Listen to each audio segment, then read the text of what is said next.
I can't hear you. Can you hear me? Yes, now I can hear you. Okay, good. I was Sorry. like, where's Andrew? No worries, no worries. It's okay, I'm just setting up the live streaming.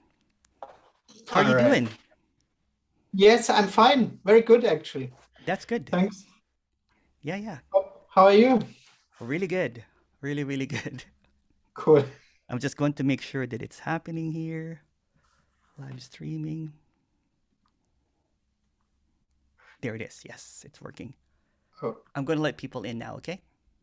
yeah. Wait a moment. I can't see the screen anymore. Yes. Can you see? Okay. I see you. You Yeah. look good. Thanks. God. Yeah.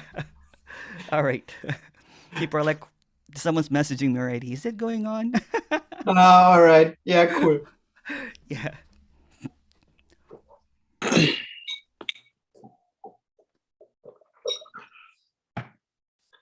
Everything. There's nothing that's not yeah, there's just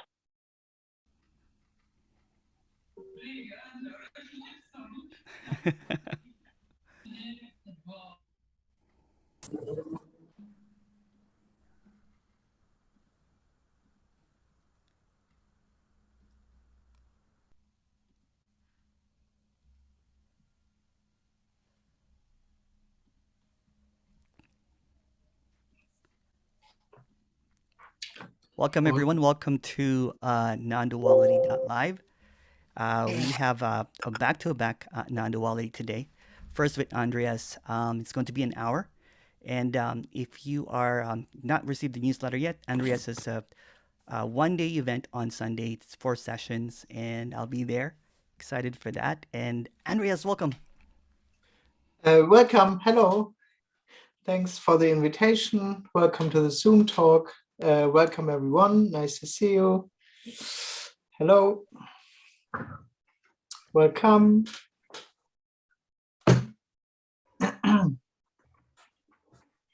So I think it's my turn already. Is that right? Yes, go ahead, Well, Andreas. If you have any questions, you can ask a question via chat or you can raise your hand. And go ahead, Andreas. so yes, welcome. I give a short introduction on what this is basically. I give a short introduction in what this is basically about, and then everyone is welcome to have a chat with me. So what this is saying basically is that sitting in front of a screen, what apparently happens is just naturally whole and complete. There is absolutely no additional realization to this. There is no arriving in this. There is no additional becoming aware of wholeness of this. There is no transcendence of everything, of anything. There is no gaining of anything, and there is no lack of anything. Because again, what apparently happens is just naturally whole and complete. That's the natural reality. One could say it just is like that. But it is like that for no one.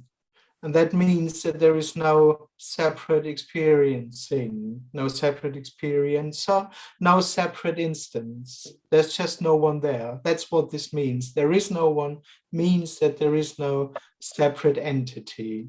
There is no no I, no self-awareness, no self, no soul, no presence. All those would be words for the same thing. I am something that is, something that has an autonomous reality, something that's separate from the rest. The soul is separate from the body. Awareness is separate from what it's aware of. I am separate from everything else, from other people, from this situation. I'm separate from the situation. It's happening to me, or I'm in this situation. I'm separate from the screen. I'm separate from the table. I'm separate from everything else. That's the personal experience, so to speak. And there's nothing wrong with that. There's absolutely nothing wrong with that. But and the but that's coming is also not wrong. But within this experience to be present, within this experience to be someone, it feels as if something is lacking. That's just an instantaneous sense of, well, this can't be it. Wholeness, okay, but sitting in front of a screen with Andreas, that's not what I actually want. So whenever there is this sense of I am, there is this subtle not okayness, so to speak, as if something is not okay. And what usually life is about is to find an answer to this, to find a solution to this, to find an answer to this. And the question is, what can I do? How should I be? What am I not supposed to do? How am I not supposed to be? Well, that's the basic question. How should I be? What should I do? In order to find an answer to this sense, to this felt sense of, not quite, not totally. And so there are those numerous ideas around what you should do. Earn money, be humble, live a spiritual life, seek outside. That's a basic thing. Seek outside or seek inside, whatever this means. But you have to seek, you have to try to realize and stuff like that. So this would all be part of the dream. This would all be part of an illusion, because what this message is saying is that there is no one in the first place. This I, which thinks or feels it has lost something, doesn't have any reality at all, on the one hand.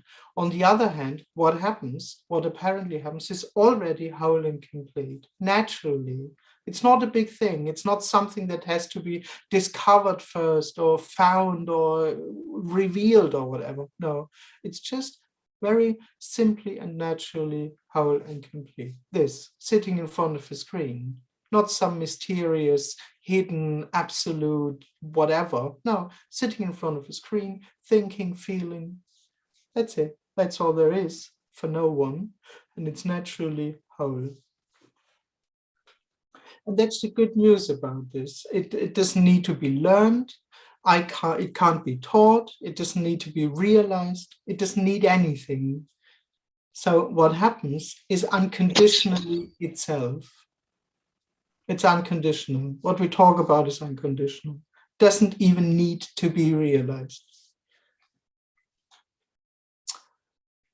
All right, William.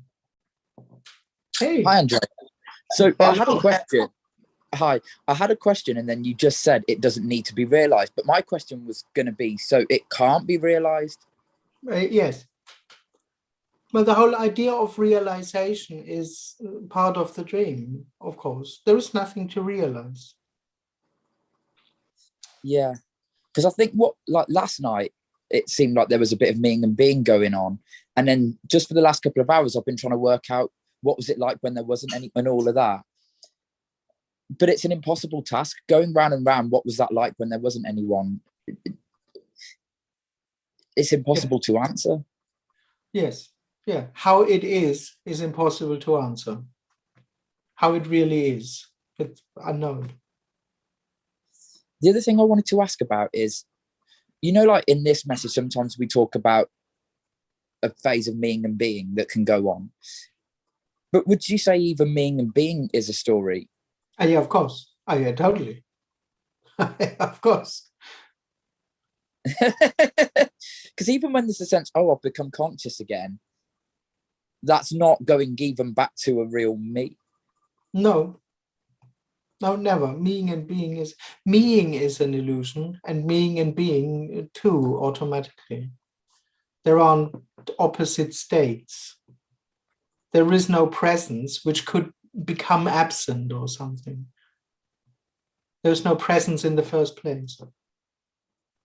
So when there's, let's call it like a gap or a hole in the story or whatever, and then suddenly there's a sense of being present again,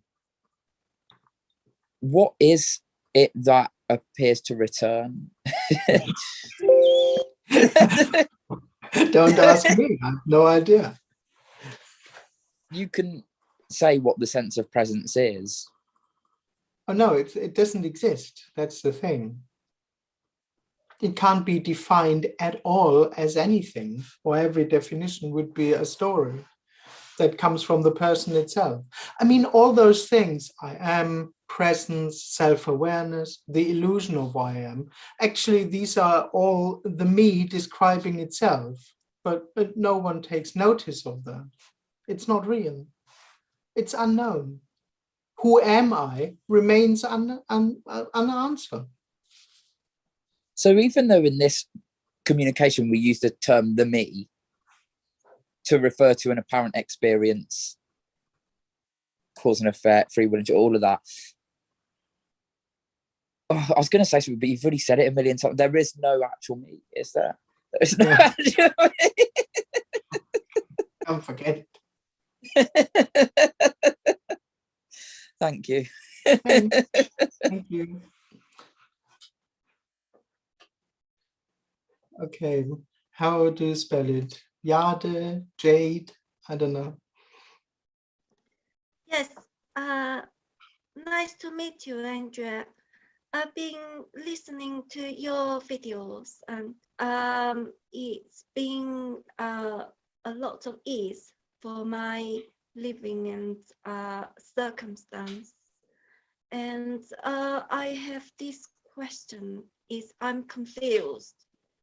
If coming here talking to you is my way of seeking for the truth. I mean, is it driven by the energy of seeking, the seeking me? I cannot tell. Sorry. Yes, I mean, this may be what apparently happens, but in the end, it's just what apparently happens. You coming here, you asking questions, and maybe there is the illusion of you need that, or you are doing coming here and stuff. You are doing the coming here in order to get something, but it's never really driven by by someone. That's the thing. Even the seeking and the illusion to be someone isn't really driven by a separate thing.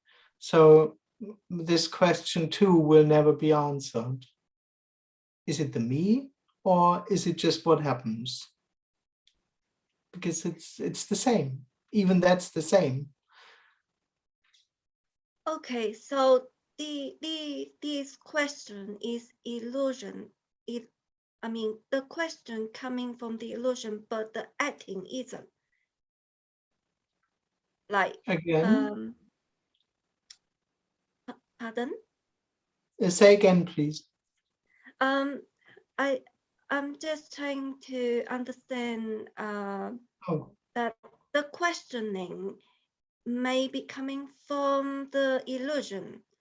But oh yes, absolutely. Oh yeah. But the speaking itself, like the acting of coming to the Zoom meeting, speaking to you, this is not the illusion. Oh no, that's what apparently happens. That's real and unreal. That's the natural reality. What happens? This is the natural reality. And there is nothing beyond that. So yeah, that's it. That's all there is. Okay. Okay. Yeah. Because the me cannot see what's not real. It can only see what's real. And what appears feels real. Yes. And the confusion is where there is seeking still. So it gets very confused. Like what I can get from your video is what is only whatever's appearing. But yes. yet there is still seeking energy. Like if it's not seeking outside, then it's seeking inside, like seeking in silence. So I don't know. Yes. So apparently, whenever there's a seeking energy, there will be seeking. There is seeking going on. But that's as much wholeness as everything else. Okay, so there is seeking going on, and Oh, I don't and know. does it cause anything? The seeking going on, does it cause anything to happen? Like, does it cause this meeting of me and you speaking? Oh, no, no. This is the uncaused natural reality. No event can be caused by the seeking energy. Well, not really. Yeah, exactly. Okay, I'm a bit, I'm a bit sort I of mean, it's relieved. already, it's the illusion that there is a separate seeking energy. So in that sense, nothing can be really caused by that. Yeah, because of how it's being playing out in my story, I keep feeling like I might cause harm to my own life or something because of this seeking energy. But no, thank you for that. I'm a lot relieved. Thank you. Thank you. Take Thank care. you. There's a couple of questions here. Are there still conditioned behaviors? For example, what stops the body from just walking off a bridge? Oh, well, yeah. Yes. So apparently there's conditioned behavior. Yeah. Yeah. Yes. Another one, and I'll get to you, William. Anonymous question: what can you say about the periods of sheer terror that can be experienced for no apparent reason when resonating with this message? Well, okay. Is there experiencing sheer terror by meeting this message? All right. Well, maybe it's fear of death or something. I don't know. It's a bit generalized, that question, but of course, I mean, what this message does in a way is deconstruct where it sounds a bit like a process. But of course, what it points to is that there is no reality at all. And that can be quite irritating for the apparent person. That's it.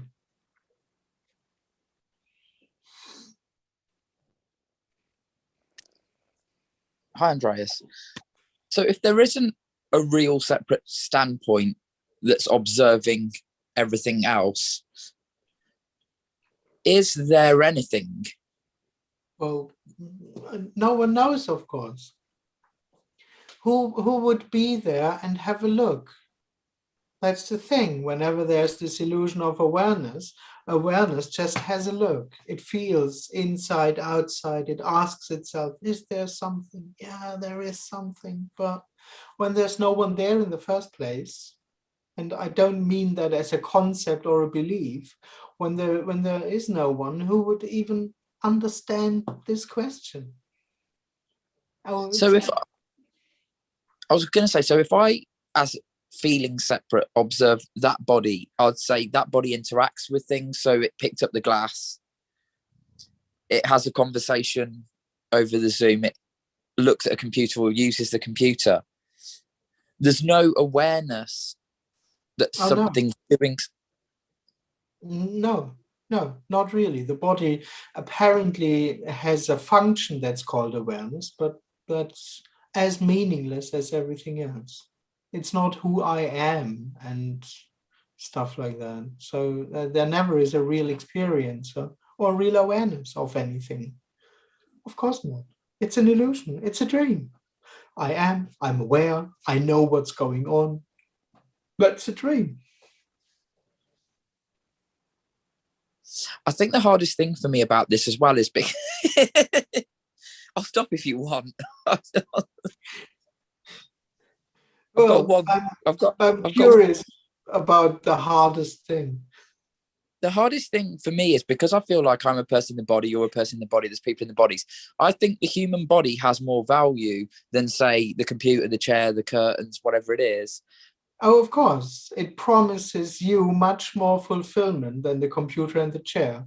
You think the body is much more valuable because that's your tool where you seek fulfillment in. being, and in being in this body, and in having nice experiences and stuff like that. That's why it seems to you much more valuable. Not just my body, but any human body. I think it has a value. That's, do you know what I mean? Because I think there's, well, I don't know.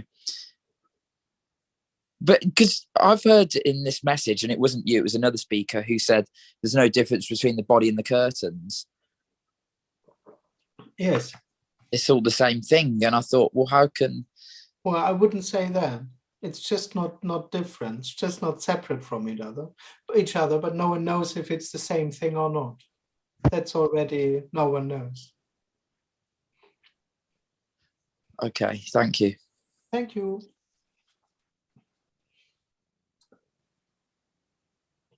Okay, Mika.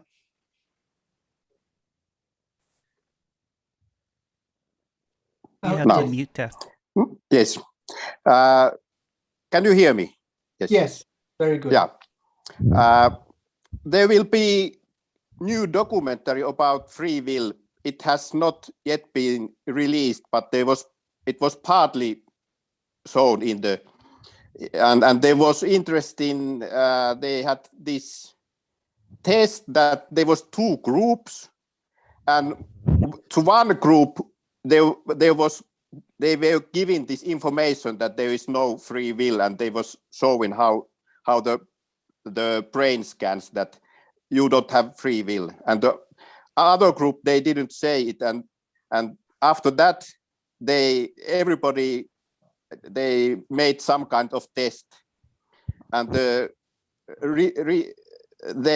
results were that the group they had given the information that there is free will, they were cheating in the test more, because they take it the information that not now it's allowed to cheat because we don't have free will. It doesn't prove anything, but it shows that how funny the mind is, how it takes the information that, and how it can change the. So now you know how my life is working.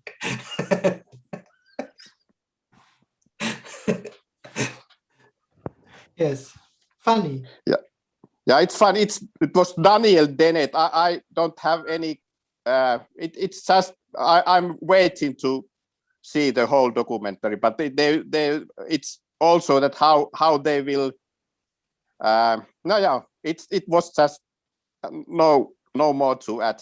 Just that, but I'm not sure if I'm referring it right, but I saw it today. But I just wanted to say it aloud. All right, cool. Thanks. Thank you. Thank you.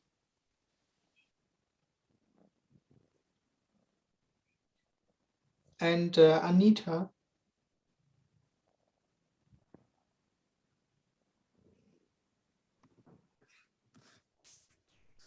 Always not knowing what is happening. Again, please. There is always not knowing what is happening. Yeah, of course. Yeah, there is no knower, no experiencer, nothing that experiences and knows. Yeah. Yeah. There never is. There never was. Yeah.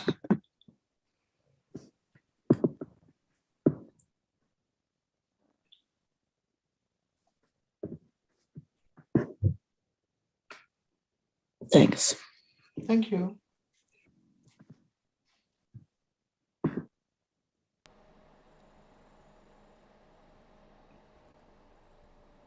There's a couple of questions here from YouTube. The first one is, why does the sense of me arise in the first place here versus not in animals? That's from M. Well, I was always wondering, who is this guy? YouTube. No, I'm joking. Well, it's exactly the same question. Who am I? Why am I? Why is there the illusion arising and stuff like that? And it's exactly this question, this one question: am I? Who am I? What am I? What should I do? What should I not do? It's all the same question. It's always the question about one's own presence, and this question will remain unanswered because this question, this presence, never happens. So there is nothing arising in the human body. And then as a story, one could say, yeah, but there is the illusion of I. No, but there is never anything separate inside anyone, neither an I nor an I illusion. That's the thing. It never arises. I is never been born. And the illusion of I am too is never been born. You will never be able to find it, grasp it in those things, but it's not there in the first place. So no answer.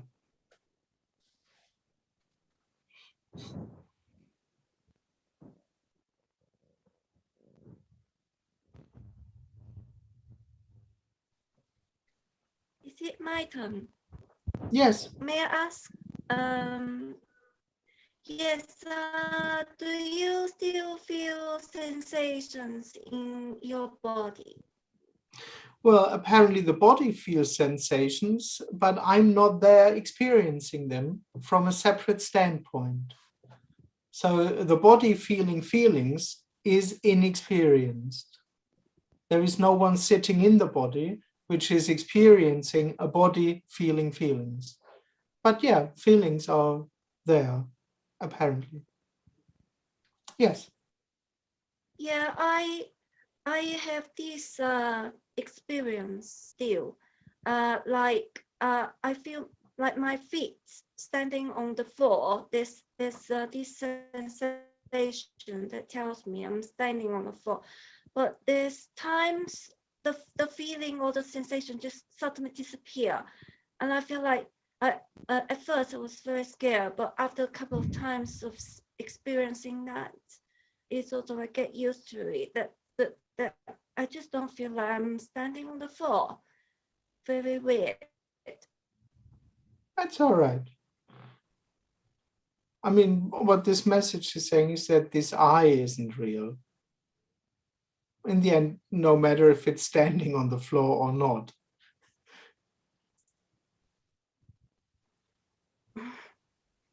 So it's okay.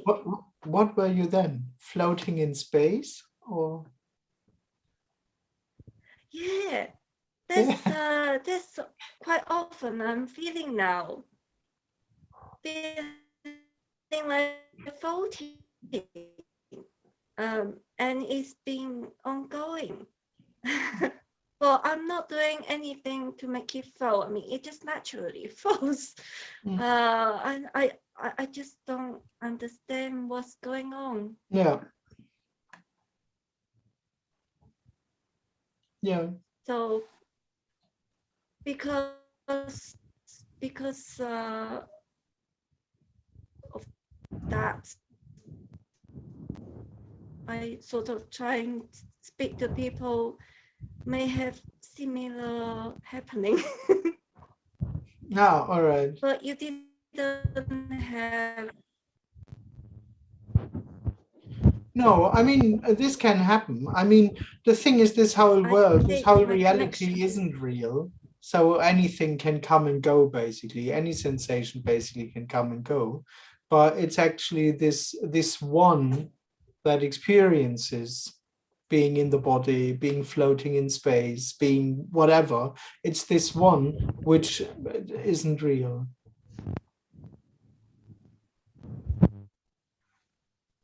Yeah, I am not trying to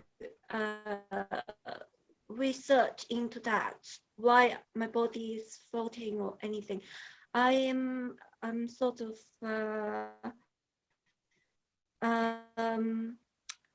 but I'm not ignoring it. Well, just ignoring the sensation. I mean, ignoring whatever you think might be a problem would be Ignoring? another attitude.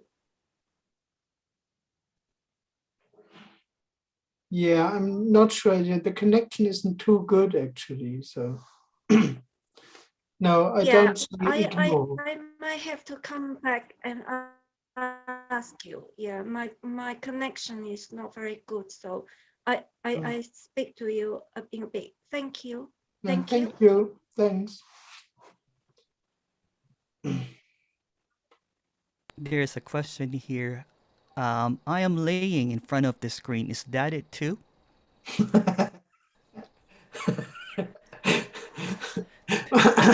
Did you want to add to that question, whoever that wrote that question? Well, yeah, that's wholeness too, of course. When I say so, it must be like that. Yeah. Question here. Some non-duality speakers say there's just this. But is that another condition, another story? Well, yeah, of course, it's another story because it's inexperience. That's the thing. No one knows what this would mean. All there is this.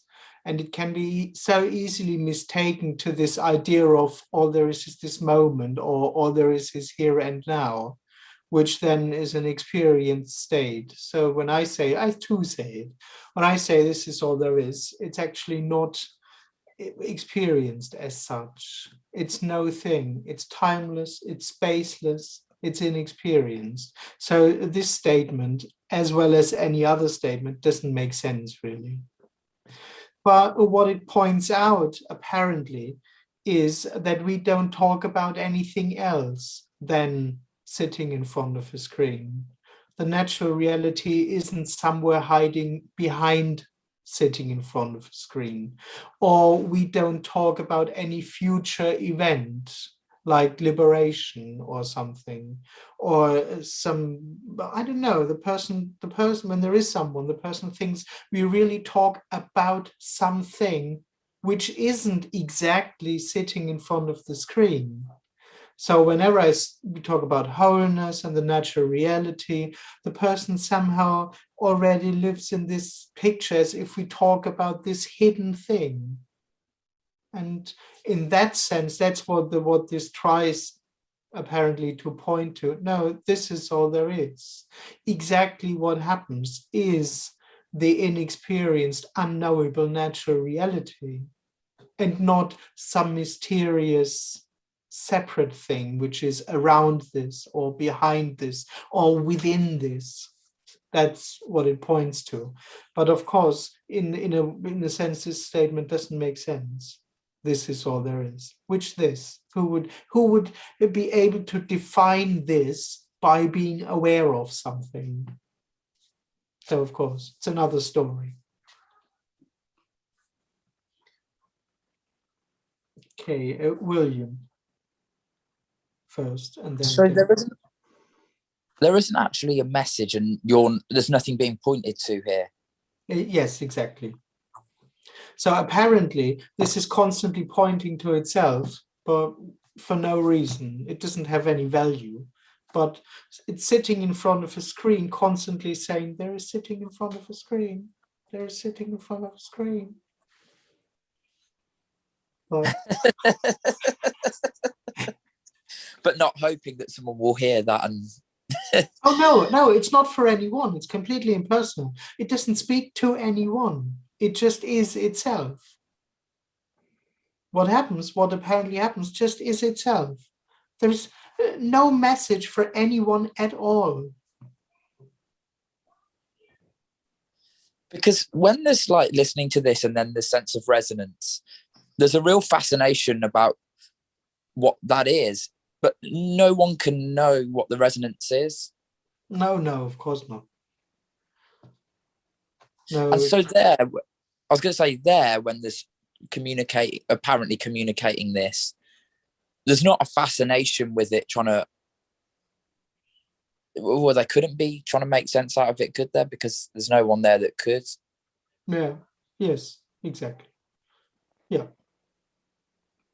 Okay, thanks. Thank you. Okay, and Dennis, hello. Hello. Do all humans experience this separation sometime in their youth, or there's some people that are exceptions that somehow never have the sense of separation, or how could you know? Exactly. Well, let's put it like this. I don't know anyone, but there also is no rule. There is nothing that has to be in a certain way. So in the story, it's definitely possible that the sense of I never happened for some people. Why not? Yeah. But I never spoke to anyone, but that doesn't mean much. I mean, there are so many apparent humans, so many apparent bodies. So it's just a few hundred that I spoke to. So yeah, why not? It's possible. There is no necessity for anything, really. If there's no necessity for anything, then how about animals, cats and dogs? This little guy right here, for instance, if you can see him, oh, you can't, but whatever, Well, he's a cat. He's got a personality just like me. He loves to play with his brother. He seems to think he's as separate as anybody I know of. So how can you know that animals do not have a sense of separation? well, I can't know. And to be honest, I have spoken to even less than I spoke to humans. I've never asked a cat. I think one hint might be that they don't have religion. The moment they start, the moment they start to have religion or philosophy, something metaphysical, then you know there must be some separation around. I love that answer. That's golden. Thank you. Thank you.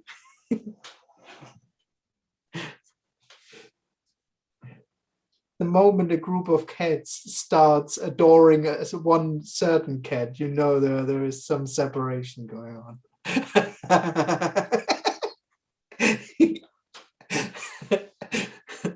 Or a group of cats try to imitate another cat or something.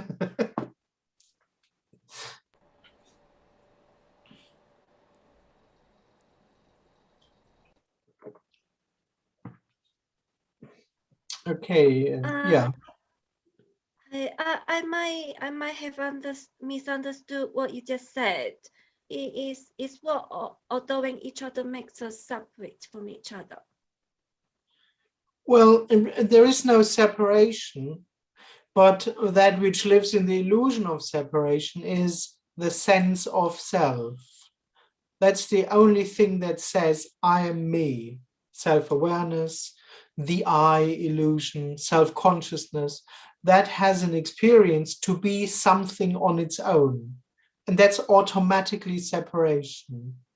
By saying, I am me, I'm only me, I'm automatically, instantly separate from everything else. But what this message is saying is that this sense doesn't have any reality at all. And nothing else except this illusion of I am experiences separation. No thought, no feeling, no body, no cloud, no tree, no car, no planet, nothing experiences itself to be, and automatically nothing experiences itself to be separate from everything else. Not even our bodies experience it as separate. It's only this illusion of self-awareness, which believes to be aware of everything, that projects separation onto everything. But fortunately, that's a dream, so nothing is separate. I am me doesn't happen.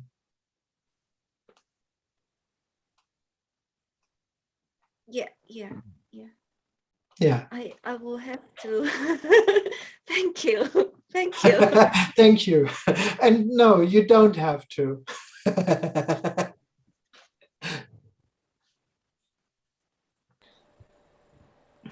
Okay, yes. Ali Bey? Yeah, Ali Bey, Ali. Yeah, hey, Andreas. Hi. I understand you. Yeah. Okay, the I doesn't arise, but there is this contraction on the body that arises.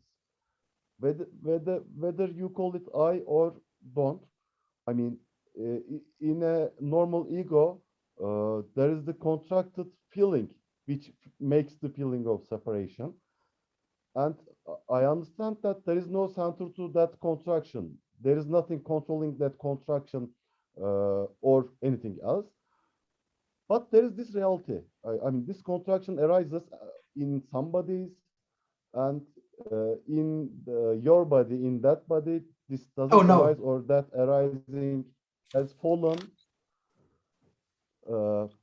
Actually, the question is, so somebody, not somebody, but there can be seeing of that there is no I.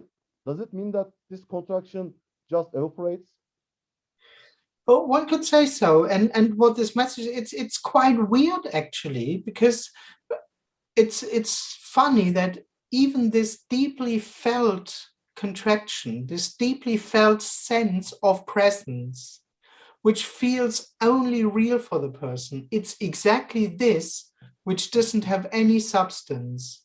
And I can't explain that. It's not logical at all, but that's liberation. That's the turning out that this felt contraction isn't actually there.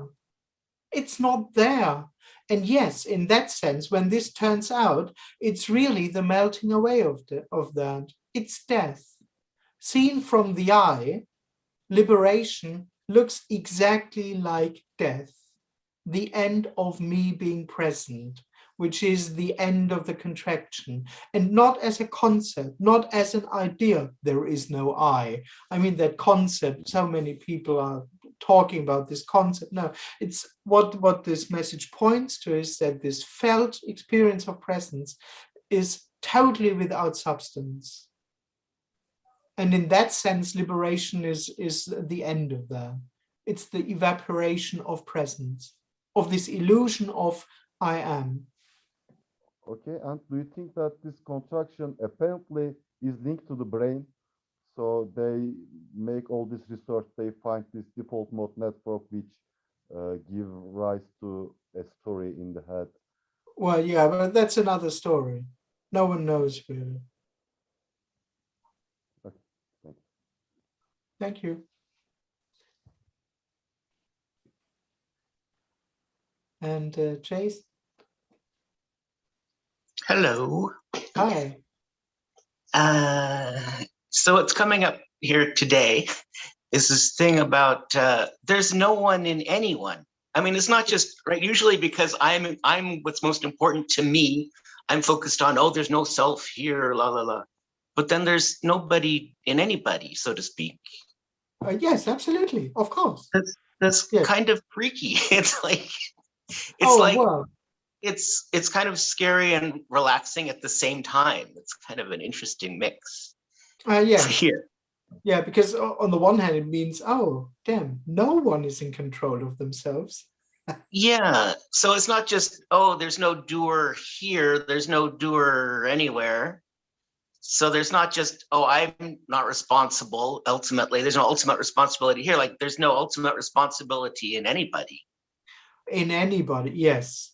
There is absolutely no controlling instance, neither numerous little me's within us, nor a God or a divine principle, or, oh yeah, of course, it's totally out of control. There is no one. And I'm not saying that I somehow am especially no one, while you still are someone. Oh, no, there is no one in here, nor in there. Totally, of course. Yeah, I guess it's just kind of disorienting. It's quite weird for the person. That's quite weird.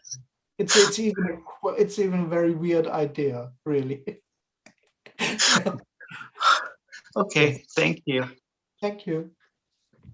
Because for the person, it's totally incomprehensible that not there being someone looks like this.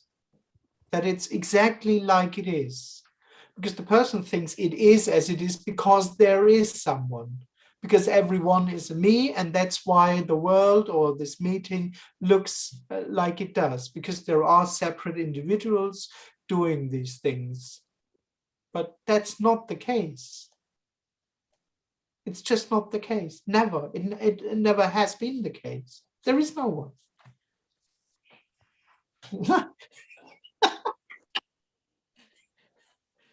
And that's the surprise, that wholeness, completion, there not being anyone, is this. It's not something that will happen someday. Someday when there will be no one, the whole world will look. No, it's this. This is all there is. And no one is been doing this.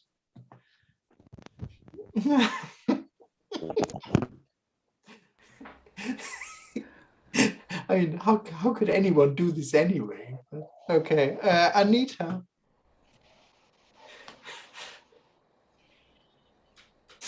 I was wondering, is it difficult for you to be serious? Is it difficult? I'm not trying. All those questions. Oh no, that's not.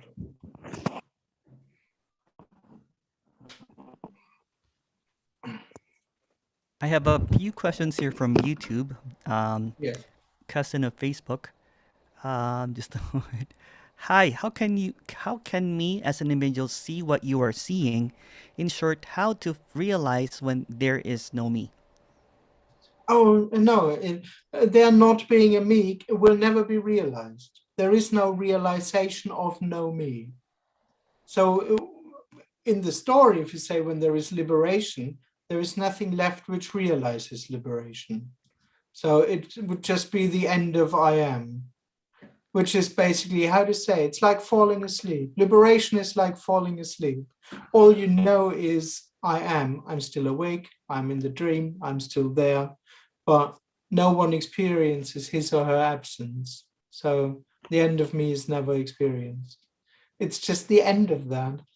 And out of that, there can be this apparent report, like here, well, there is no one, but it's not coming from a realization of that. It's not coming from an awareness about there not being anyone. It's just a direct and innocent report about what seems to be going on here, but it's never realized. It's never realized by anyone or by anything.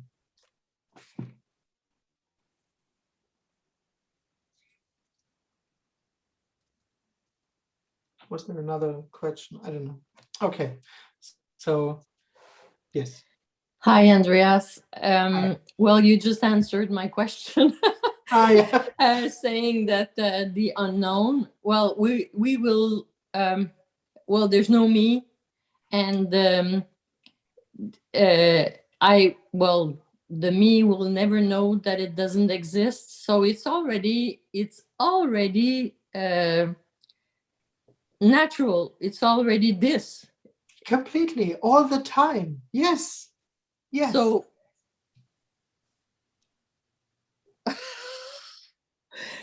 this is very, very simple. Oh, utterly. Yes.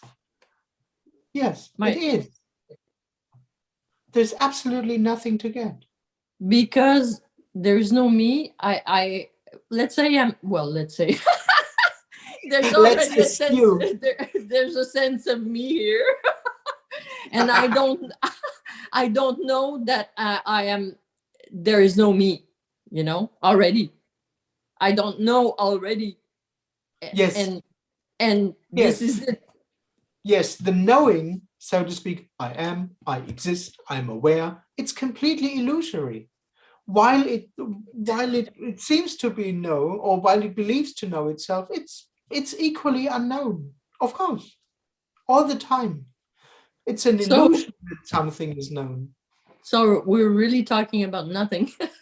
Oh yeah, absolutely. Yes, there is no issue in those talks. Yes, honestly, yeah, honestly. My God, my mind say no. This cannot be it. Yes, that's what it does anyway. Oh, this can't be it. It's too simple. Yes, absolutely. Yes. Oh yeah, totally. Okay, thank you, Andreas. Thank you. Amazing. Amazing.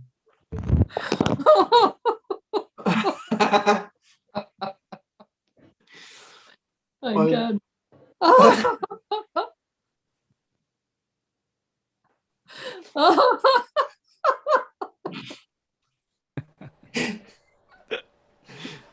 All right.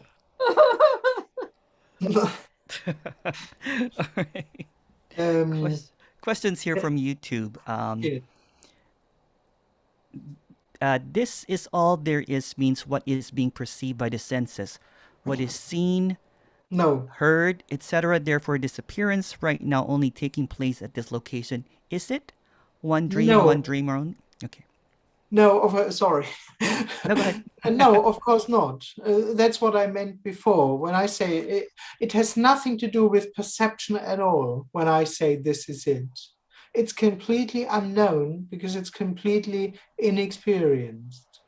So it has nothing to do with any idea of what's arising in a sense of what's coming into perception. This would be a personal experience. I'm now here, and all there is what I perceive.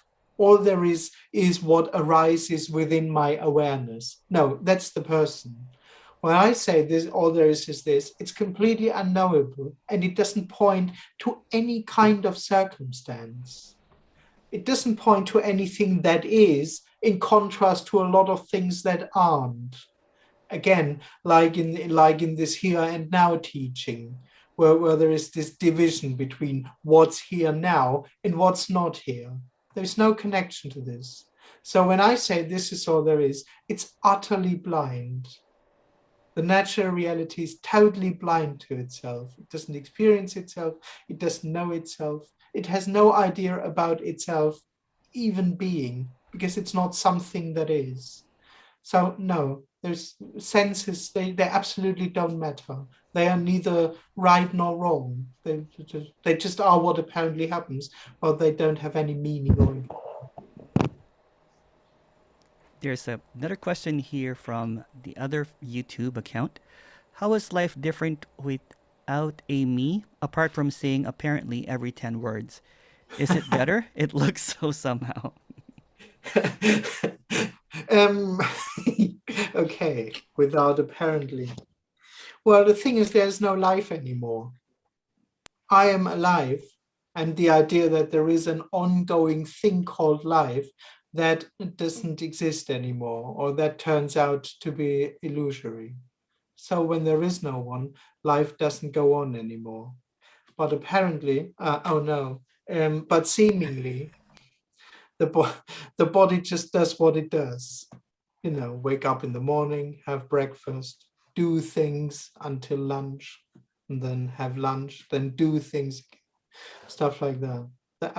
Seemingly, that's just going on, but for no one.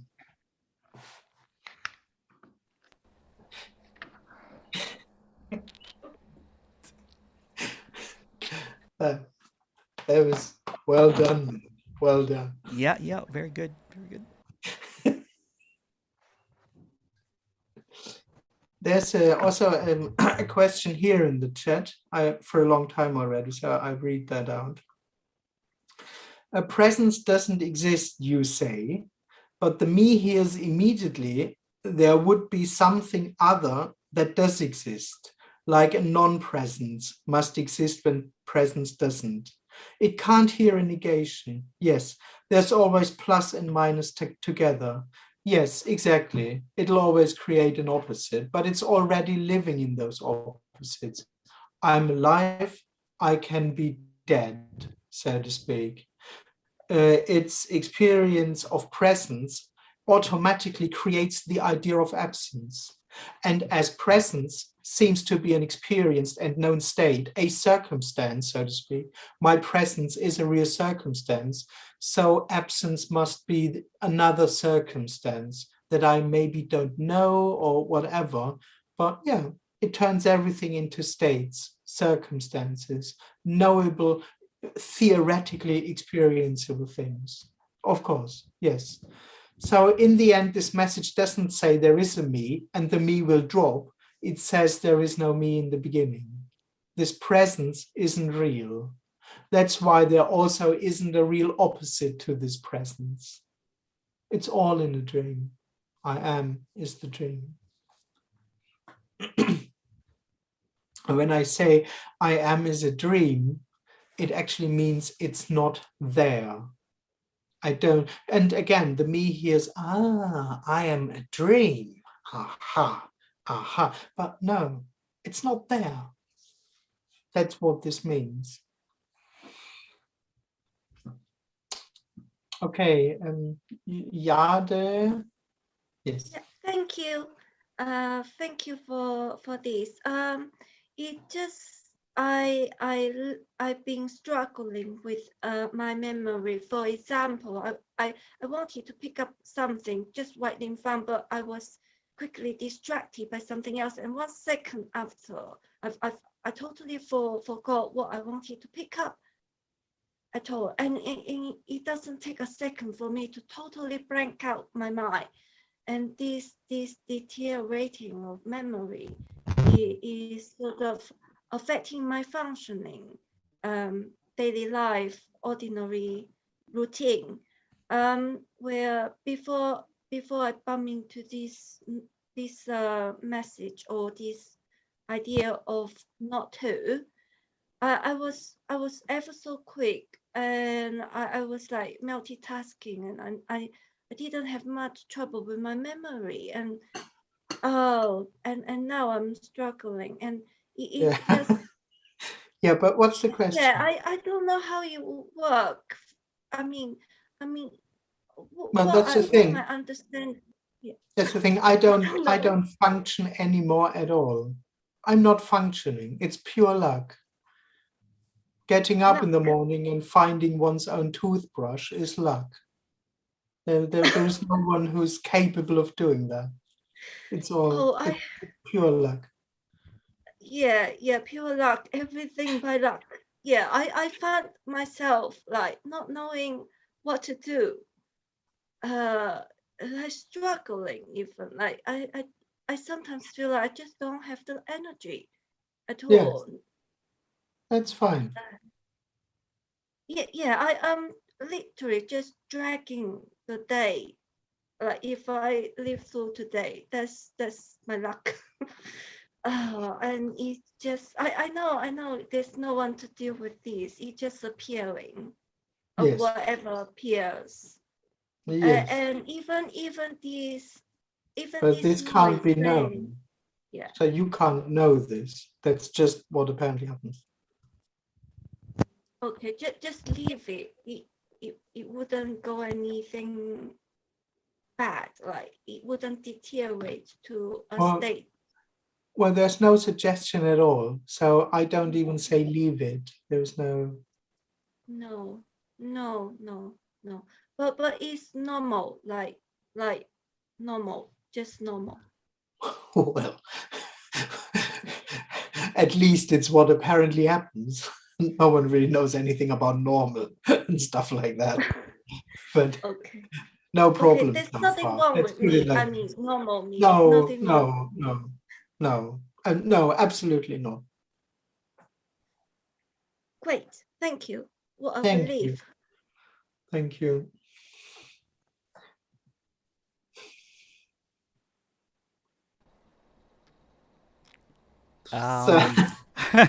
Yeah, an hour is short. Actually. That's right. Yeah, it's so fast. Well, thank you so much, Andreas. You guys hang on because May is here as well. And then if you guys want to join Andreas this Sunday, I sent the link on the bottom here. And I'll do that again. And thank you so much, Andreas. And here's the link, everybody. If you guys want to join Andreas, it's going to be a one day event on the 30th on Sunday, 4 sessions. And you can unmute yourself and say bye, Andreas. See you, Andreas. All right, thank you very much. There's no message. Bye bye. Thank you. Thank you. Thanks, Andreas. Thank you. Thank you. Bye. Thank you. Bye. Bye. Bye, Andreas. Thank you. Thank you. Bye. I love you, Andreas. Thank you. Thanks. Oh, I love you too. Thank you. Auf Wiedersehen. Love you, Andreas. Thank you. Good night. Bye. Go have a beer. Go have a beer. Yeah, thanks. I do that. It's evening now here, so I've done it. Thank you so much, Andreas. We'll see you Sunday. Hi, May. How are you doing? Yes, I'm fine. Hi, How are May. you? I'm Hi. really good. I'm really good. So we have an hour with May. There's some questions still on YouTube, but if you would like to make an introduction, go ahead, May. Oh, no, you go ahead. You just no, you go ahead if you want to do an introduction, or you just want to Oh, go to oh, yeah, Q&A. yeah, yeah. Okay, sorry. Back to back, you know. So, good evening, everyone, and welcome. So, I mean, so just without any break, we continue. So, this sharing, this message is pointing to the unconditional wholeness, the unconditional freedom or unconditional love, whatever name you want to call it, and which is already the case. So it is pointing to this unconditional wholeness is already the case.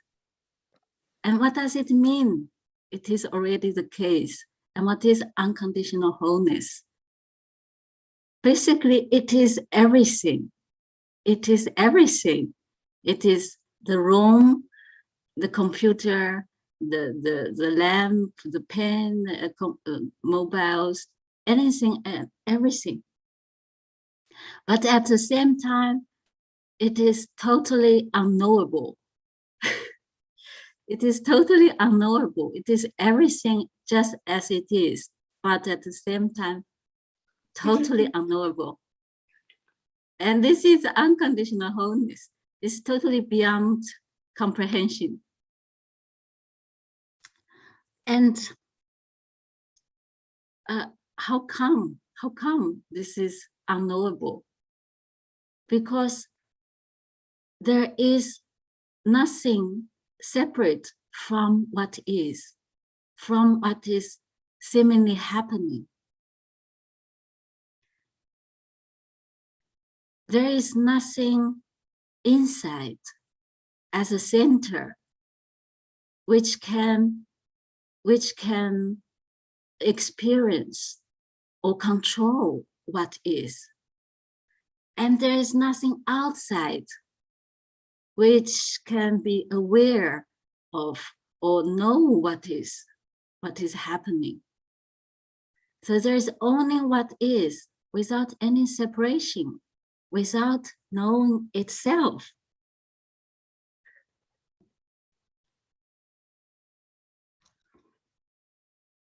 And this sense of center, or this sense of knowing, of being aware of something is going on, or as a center, feels like it is in control of things. It can change things. This center or this awareness, they are the same thing. It's totally elusive. It never exists.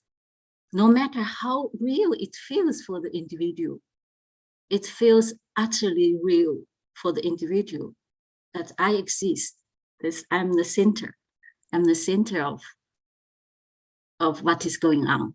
I'm the center of knowing what is going all around.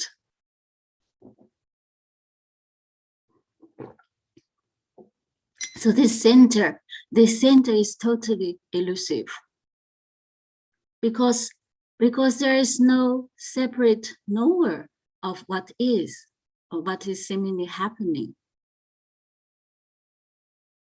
So there is only this what is, which doesn't know itself. And that is all there is, and is totally unknowable. And this is the freedom already. This what is, exactly what is happening, is unconditional wholeness. So this wholeness doesn't have any meaning. It has no definition.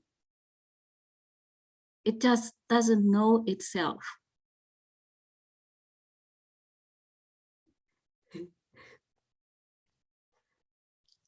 So this wholeness or this freedom doesn't care any individual. It doesn't know any individual.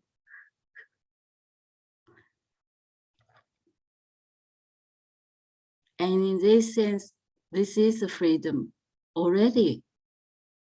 And it is so free. It is so free that it can appear as anything, as a room, as listening to this meeting and joining this meeting and sitting here thinking or feeling whatever it's at this moment might arise.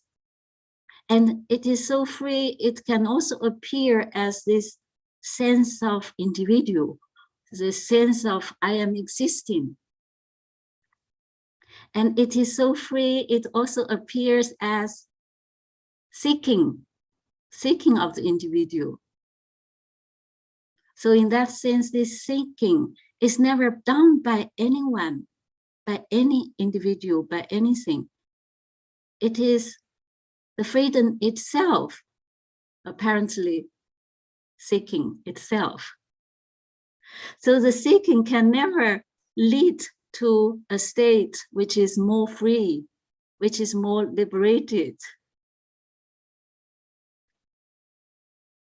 So freedom is always already done, is already the case. It's just what is, exactly what is. It's never to be experienced, and it is never for anyone. It's never because of anyone. It is just what is, boundlessly and timelessly. So this is my introduction. And now everyone is welcome to raise your hand and we can have dialogue.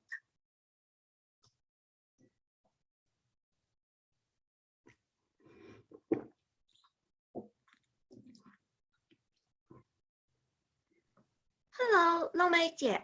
It's Hi, nice to meet you.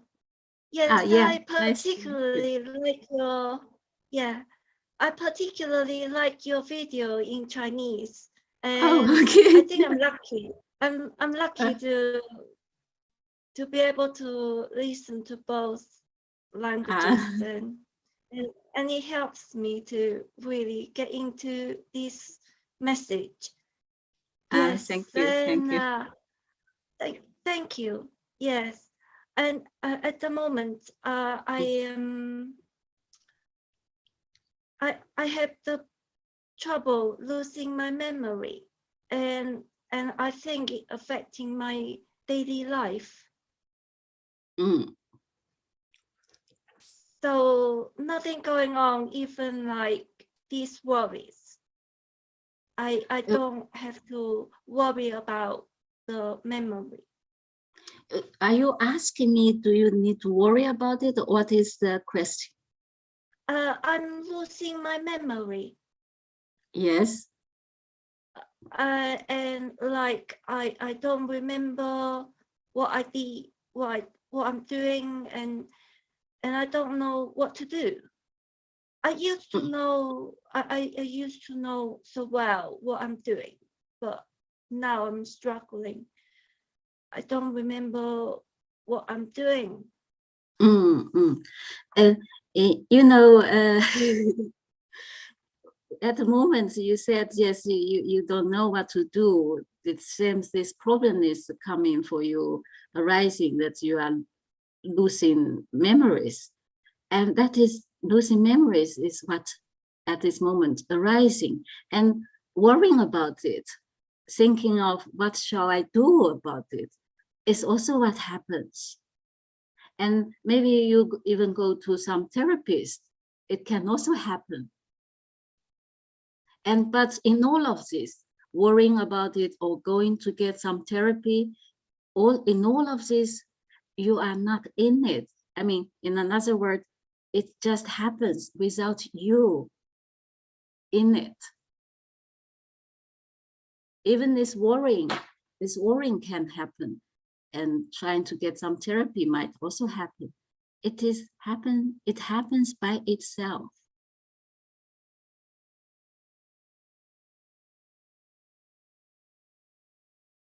Yeah.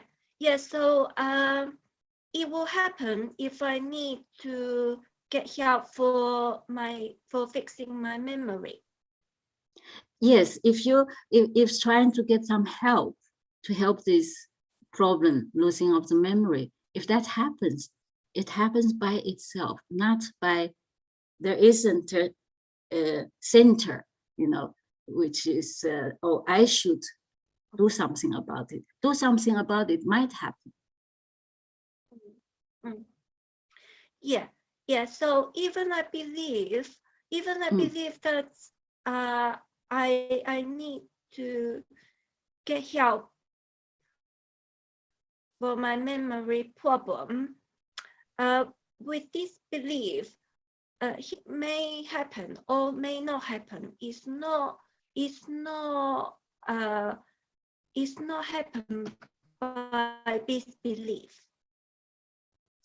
To believe it or not believe Like it. I believe memory. I mean, what I mean is, I have this. Sorry, I have this problem with memory, and Yes. this is now my belief. But this belief is not what will make things happen. For example, like getting help. If nothing happens, it's still, you are not in control of it. No. You are still not, you are not there. This center is never there to get things done or get nothing done. It is never involved, never engaged. Because it is never there in the first place. Okay, so the belief, even the belief is not by someone. No, exactly. Yeah. You are not even there to believe anything or not believe anything. Yeah. Yes. Yes. Believe or not believe can just happen. Yeah, in a way, this belief appears. Yes. Seemingly now, but there's no now, and and it just appear out of nowhere, no reason, automatically.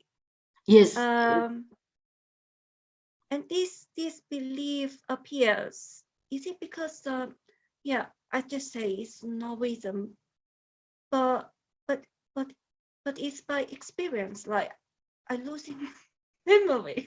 I don't. Yes, remember losing what I'm memory doing. might happen, but it is happening to nobody, to no one. You are not the owner of this experience of losing memory. Losing memory can be apparently happening, but it is happening to no one.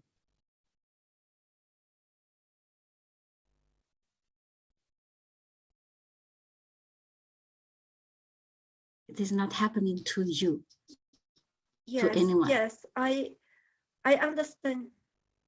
Yeah, thank you. Thank you. Thank you.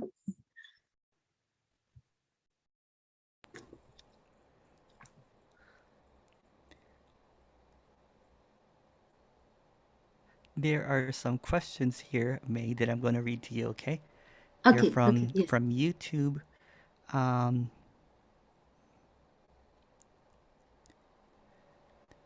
Hi, this is for Andreas, but I'll read it. The me in me wants to know there is proof that me does not exist. I think there's no proof that he does exist in the first place. Is this correct? Greetings from Jim. Me wants to have the proof that it does not exist. It is impossible because this can never be proved. Because there is never this separation from what is. So it is impossible to prove. The one who wants to prove it is exactly that one is the illusion that doesn't exist.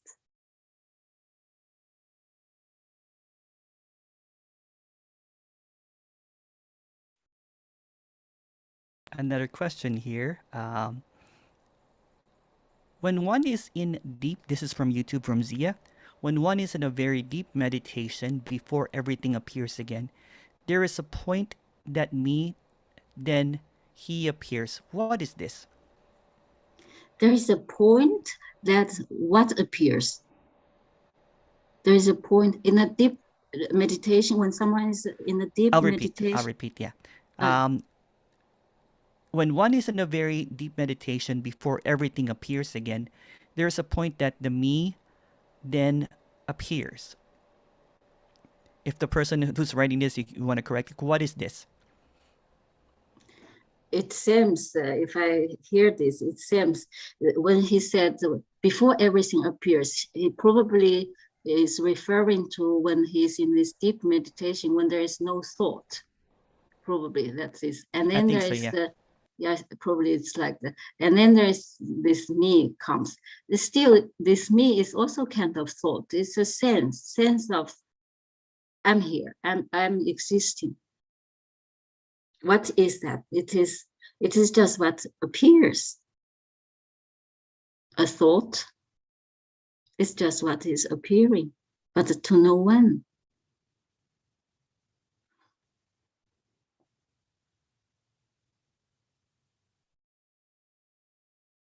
And then when he said, when in this deep meditation, when there is nothing, that when there is nothing, this kind of thought-free state. In that thought-free state is also what is that what was at that moment appearing, also not appearing to anyone.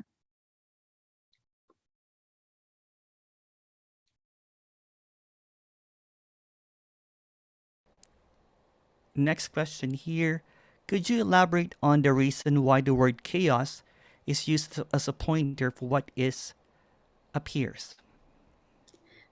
The elaborate on why there is when a chaos. The word chaos, yeah. The word chaos is used as a pointer for what is. Chaos as a pointer for what is. What is the freedom itself. It can be appearing as anything. It can appear as harmony, as perfect order. It can also appear as utter chaos, because it is so free. It can be chaotic, and it can be peaceful and harmony. It can be anything.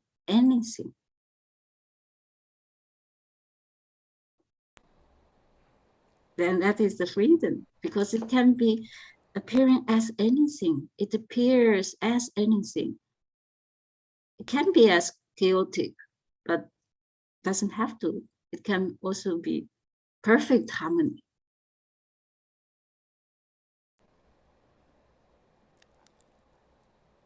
Question here, is it correct to say that life is automatic? Life is automatic. In a way, yes, because when there is no me, which is the natural reality, then there is also no life.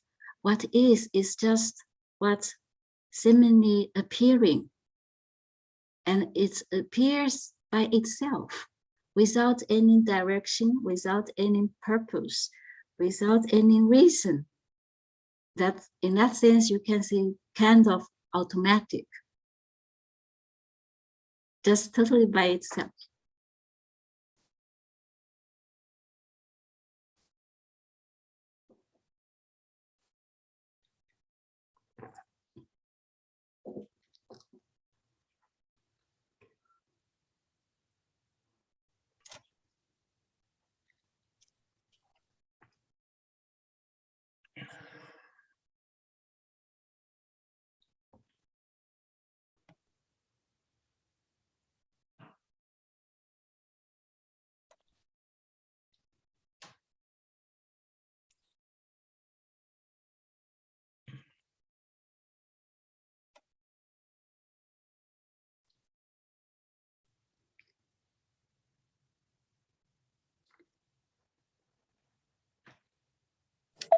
Hi, Mailong.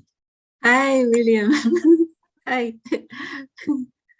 I don't know if you've shared this before, but I wanted to ask a little bit about your story, because obviously I'd seen you in meetings with Andreas on Yes, Zoom. yes.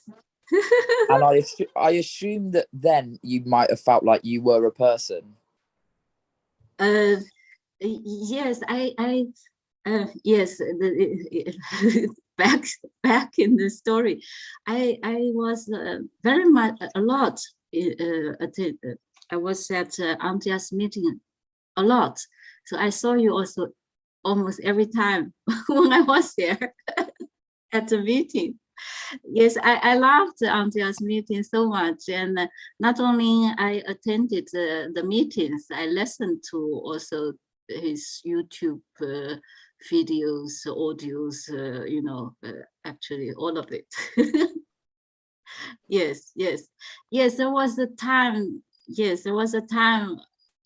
There was a sense of, yes, as a person, seeking, and somehow I was so hooked up by this message and just loved it. I just love it. It gives me hope, and I know it's not meant to be, but that you were. Do you know what I mean? Because you were apparently feeling like someone seeking, and then that apparently collapsed. And I'm thinking that's great if it happens to Mei Long. Maybe I've got to. You already.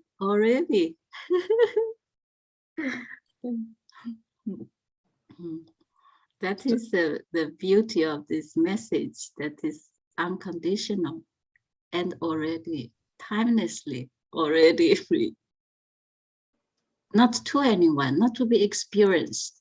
Just what is happening itself is a freedom. Even the seeking, that is what happens. That is the happening itself, the freedom, not the one separate from it who can experience that. The happening itself is the freedom already. That's why it is totally unconditional. I think the problem for me with where I go is I think to myself, there's a certain amount of time before I die. I want that time to be good. You never leave. You can never die. You can never die.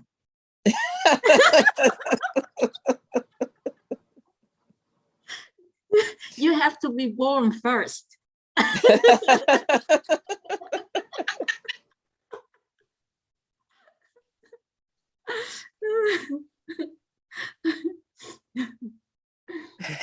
But it feels to me like when I'm in intense seeking mode, it's a waste of my time. If I wasn't seeking, the time would be used to do more enjoyable, like maybe something creative, I don't know, whatever.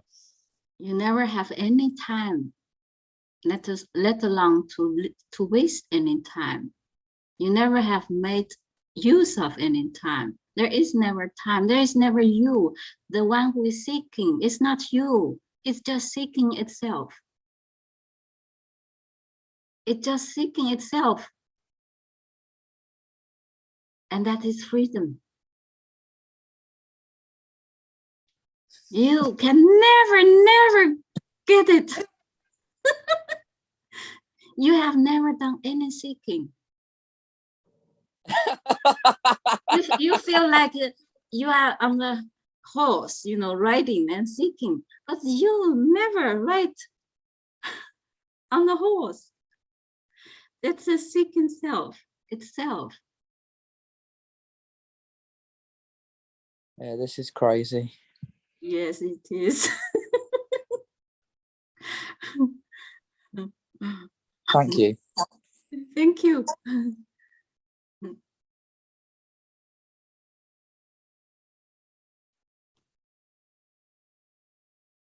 Hello again, May. Yes, And yes.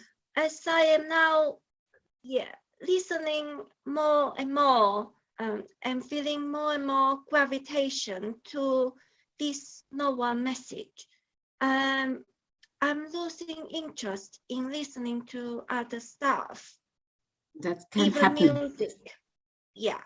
And I'm losing interest in my job. I know I just I just don't feel like I want to walk.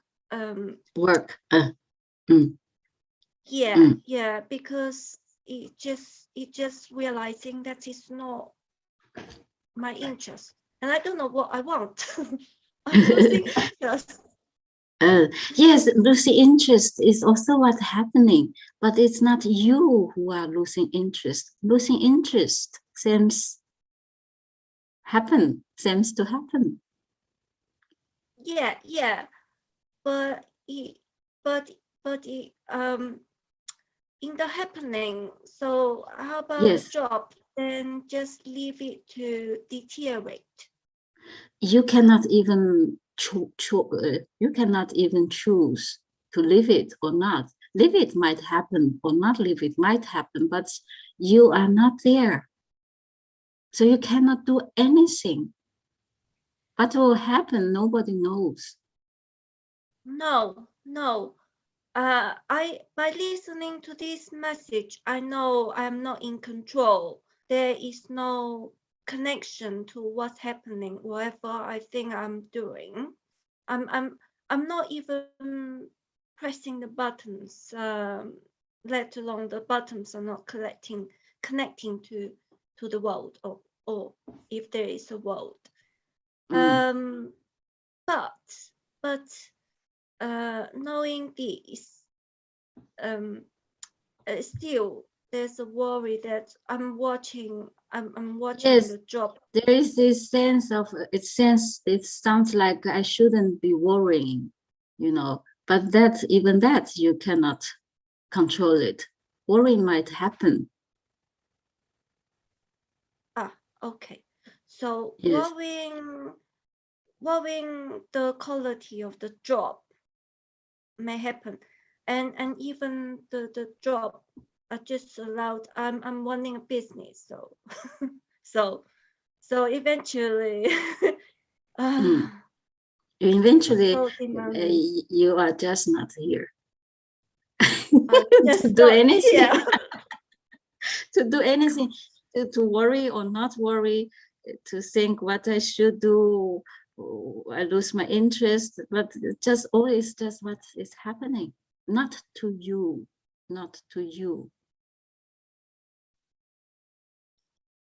Yeah. You cannot I know, believe this or not. You cannot. Yeah. Even the business failed, it's not my control. It is never your control. No. So it's just a story. It just by the way it looks, it might fail. Yes, there's a sense when there's this me, there is a sense of I'm in charge of things. When the business fails, it's because I lose my interest. If it's going well, because I'm managing well, this center is this elusive center, like this control center, but there's never this center. No. Yeah. Thank you. Yeah, there's no one to help here. Exactly. No. I'll get to you, Bertrand. I just have a few questions here from YouTube.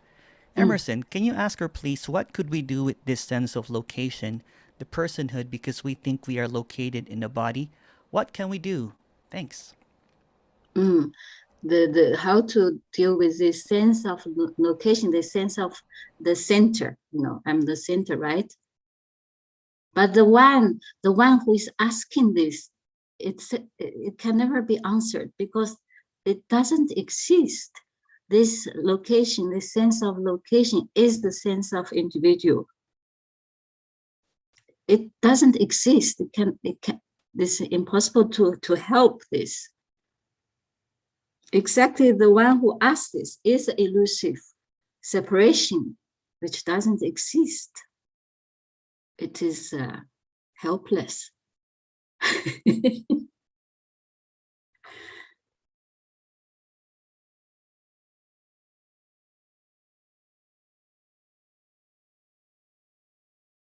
And the person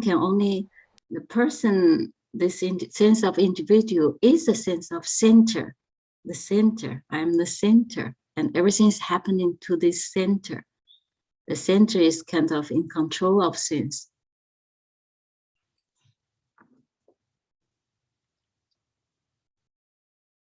But it's absolutely elusive.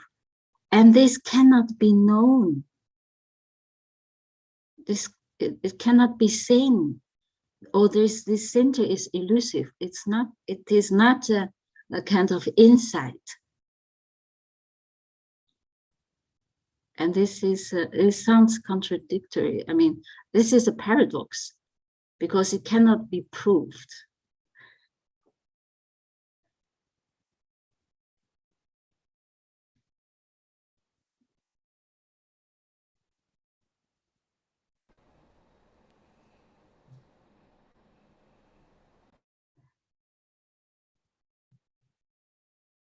Bertrand.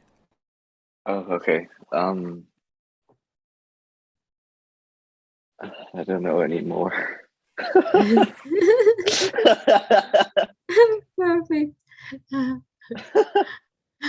It keeps happening. I keep getting an impulse to raise my hand, and then by the time I get there, I don't know what to say.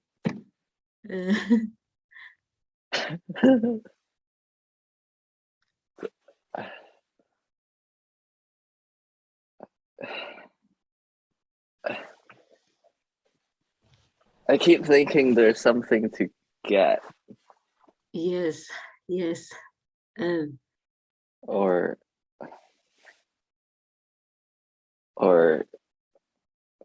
sometimes,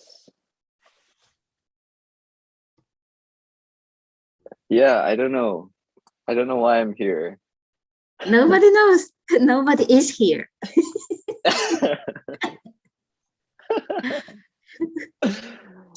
Oh, it's great, but it's not.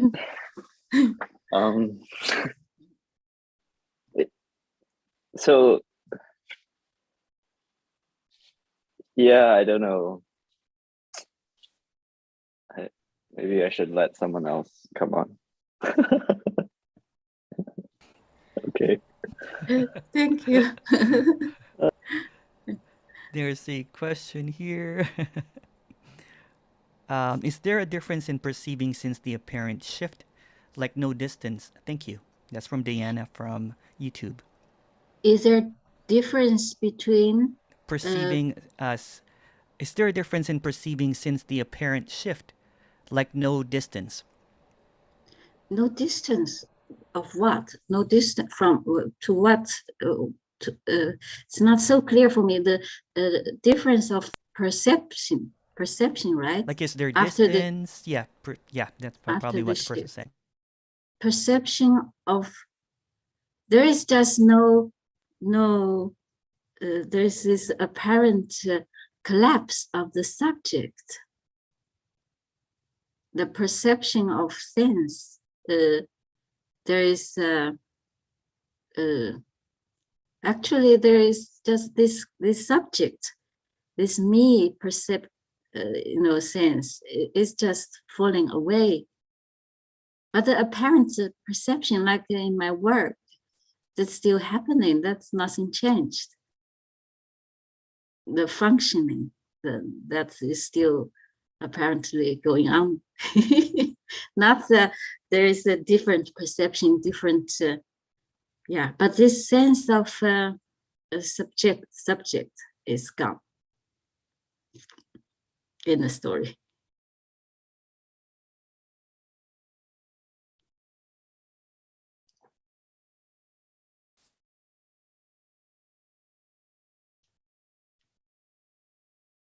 There is no extra kind of additional realization of all there is just freedom. There isn't this kind of additional realization of all there is wholeness.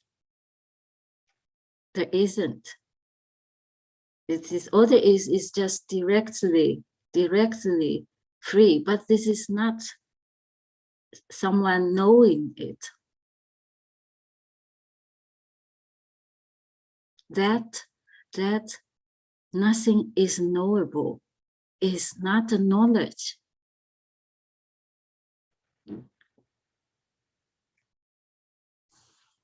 It's not another perception, isn't.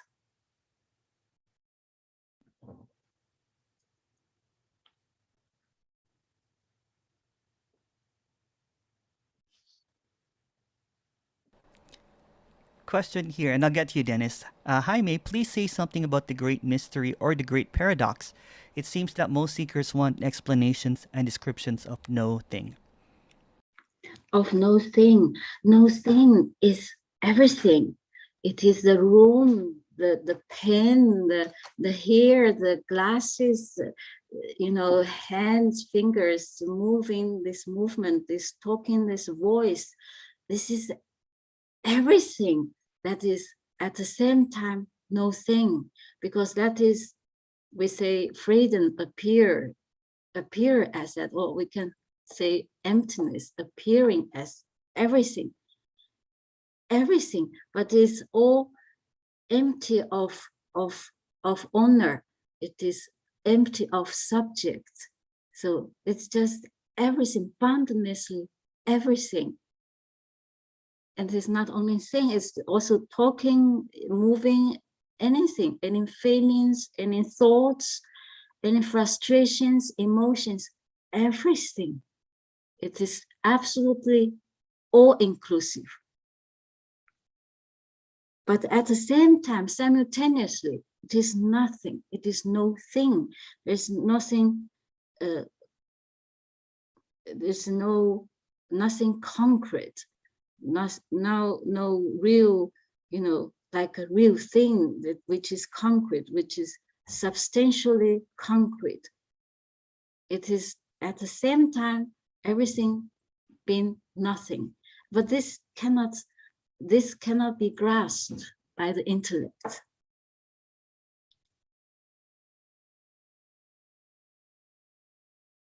And all of this, we call things, hair, glasses, fingers, computers, rooms, walls, pictures, everything. We call all those things, but none of it is knowable. And that is the paradox, and that is the beauty, but for no one. And that is the joy itself, also for no one. It is not to be experienced. It's not for anyone to experience. It just being itself, unknowably itself, unconditionally what is.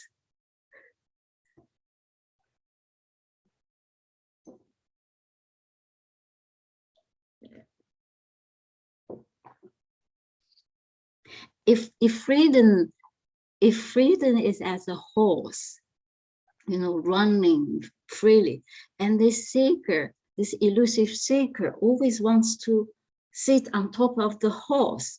If it thinks, it feels if itself on top of the horse, then I have the freedom, then I can experience, I can feel the freedom. That is the freedom, that is seeker's freedom.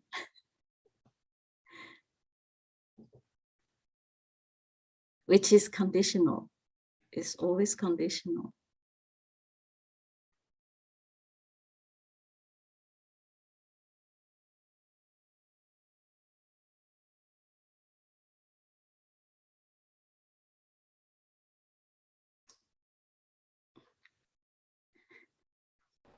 Dennis. Yes, Madong. Hello, first Yes. time I've met you. Yes. I've been hello, at the hello. seeking game for decades. When I first discovered non-duality, I thought, well, that rings. I like that.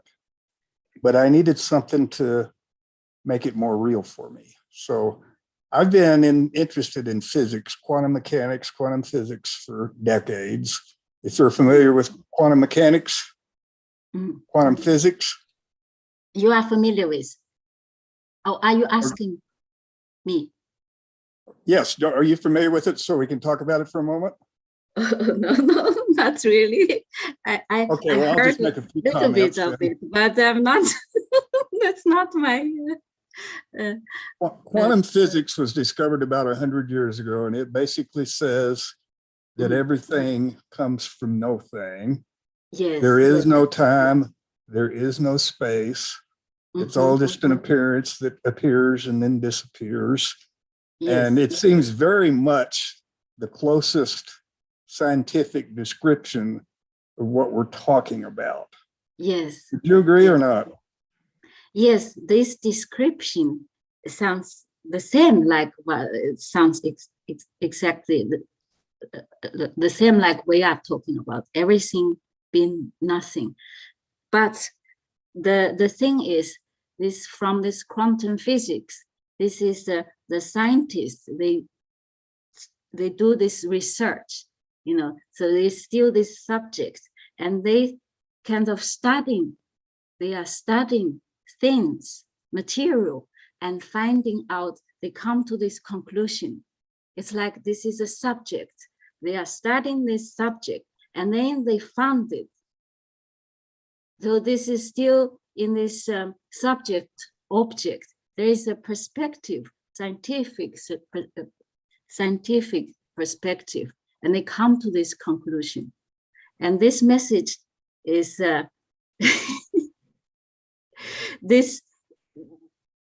is not from some study, not from this perspective. There is no perspective at all in this message. And this is no one's conclusion. It is not insight. It's not knowledge. The scientists from the quantum physics, scientists, they come to this like knowledge. It can be, they can prove it even. You know, this material is actually nothing. Doesn't exist, but it is a kind of knowledge. Yeah, in a way it is a knowing of it, but it's also an unknowing, because the more there's learned about quantum mechanics, the more they don't know. You can't find any ultimate particle. There's no ultimate reality in quantum physics. So it is the foundation of everything. Everything functions through quantum physics in the story. And I realize it's a story, but I'm just fascinated about how it seems to parallel very much what we're talking about. It is fascinating. Yes, yes. Thank you very much for the comments. Thank you. Thank you.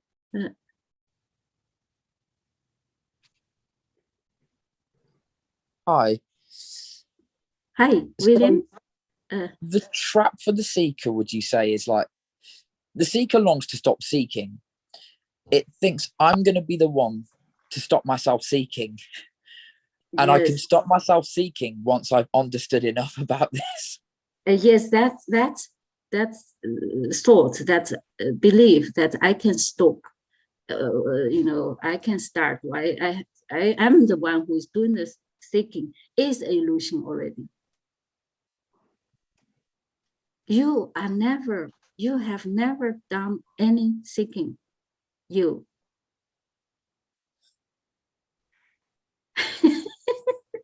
The seeking doesn't happen to you. It happens apparently, seemingly. How can you control it to stop it when I get it? Totally.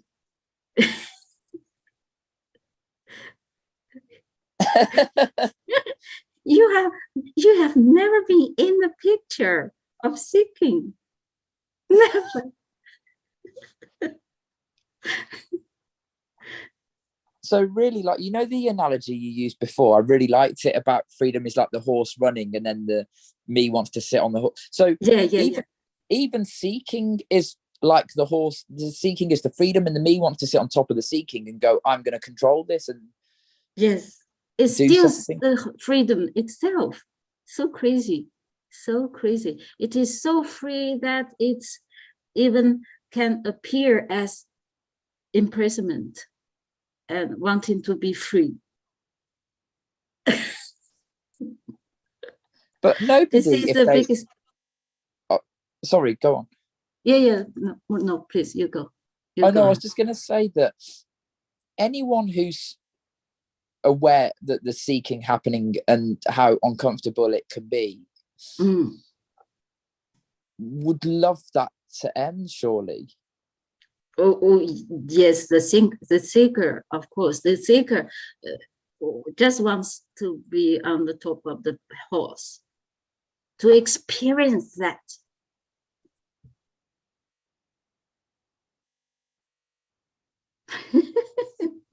I'm never going to get this, but I'm trying so hard.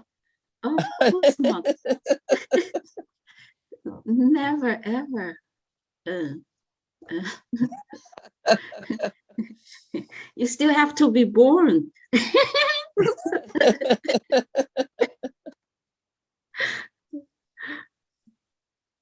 Okay, thank you.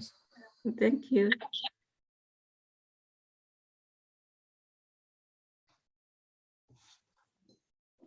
Hello, May.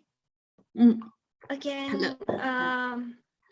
This is similar, but it's what keeping the me feeling so real because of my situation.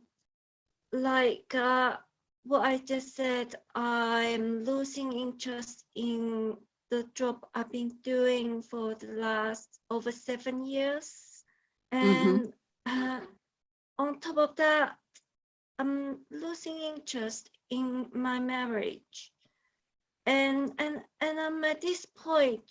It feels real to me that I'm watching it losing, everything just losing, because I just don't have interest. And yeah, I'm just keeping the minimal efforts. You are not keeping anything moving. No.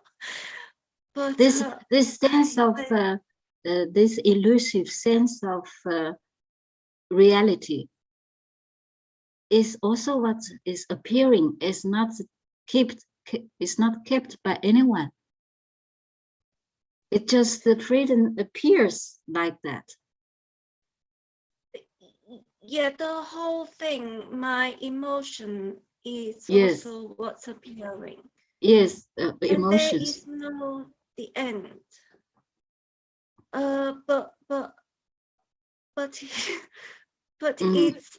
it's my job and my marriage. Okay, it's not mine. But me has a whole world, life, marriage, work, and business, everything. Yeah, it's not mine. Oh God.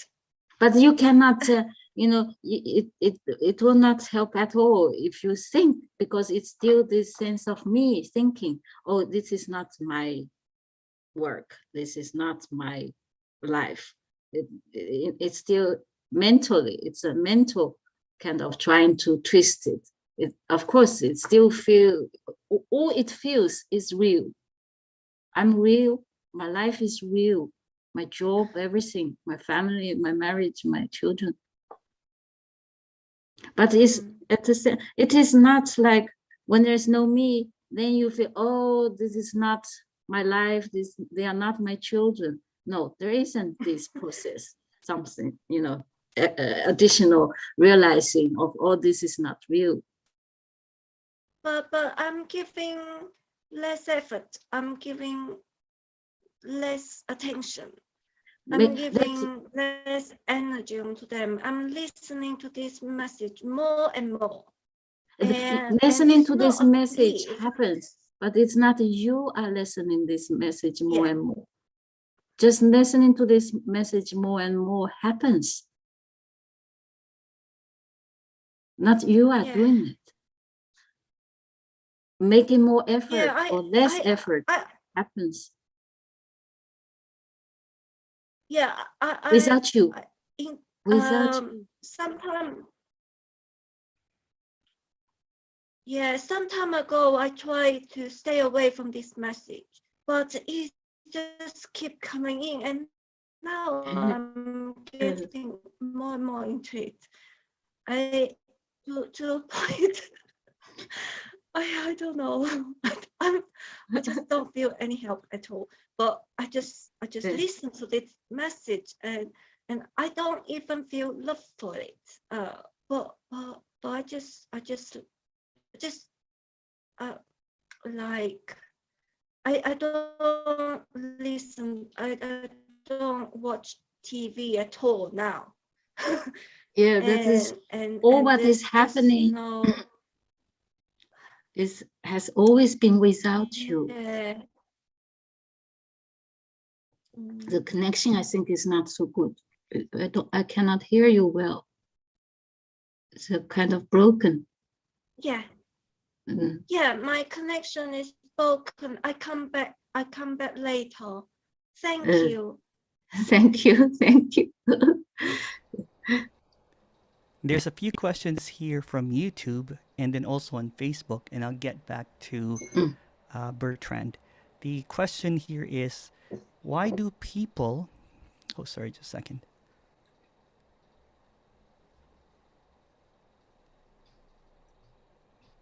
Okay, I can't see that question, sorry. Why do people asking questions about I, and me, when there is none?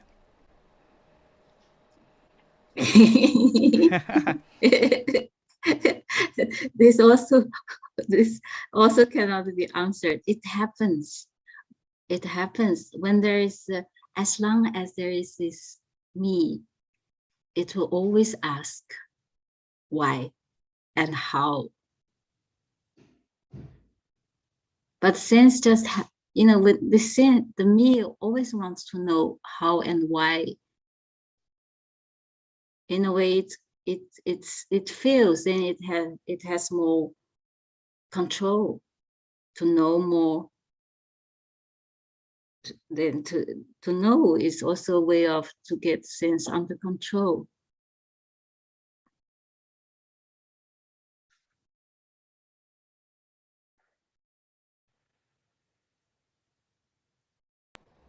Question here from YouTube. Emerson, please help me to ask, I think the roles we play, the labels we have as a mom, as a sister, as a doctor, at some point make us feel stuck because that labels are remaining us as a person. Maybe comment on that? I don't know. It's not that the labels makes us as a person. It's this it's not the labels. This sense of me being a person, it somehow it arises. It arises, like I said in the introduction. It is also this wholeness itself, without any reason. Nobody knows why it appears. It is so free that it can appear as anything. So it appears as this sense of me, sense of individual, and which is for the individual itself is undoubtedly real. And it happens apparently. And also this seeking happens because when there is this sense of individual, this sense of unfulfillment comes with it. And out of this unfulfillment, the seeking starts. So when there's this sense of me, when it is there, and then all this, later the education, the environment only reinforce this sense. That's I am real. I have a certain role in the family, in the society. I'm a real individual.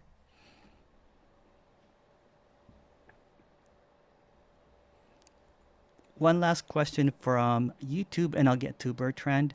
When you said quantum mechanics is fascinating, who thinks it's fascinating? No one. It's like when you see in the nature, it is so beautiful, or you read something, or the music or poetry, it touches, something is touched, and you say, wow, that's the same kind of the same. No one is saying that, but it doesn't mean you're not touched. The touching, being touched happens, just happens to no one.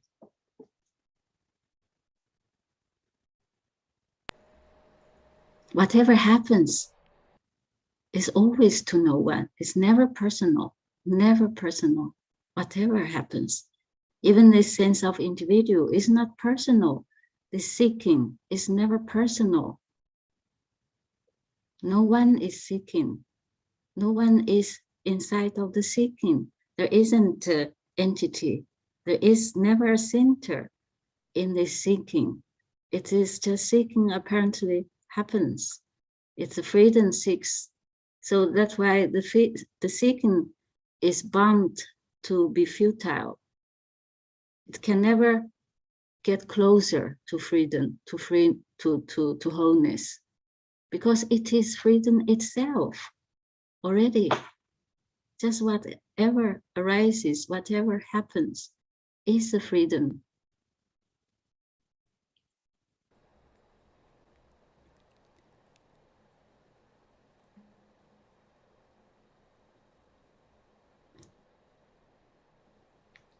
Bertrand. Oh, hi. Oh,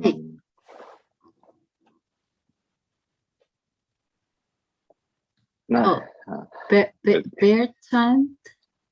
Yeah, yeah. Yeah. Oh, hi, yes. Hi.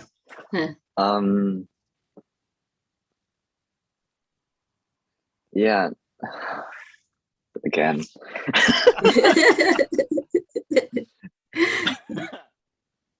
It's like anything I say will be pointless, or is pointless. And in a way, it's true. Yes, because there's never a center. There's no direction. Everything I said is also pointless.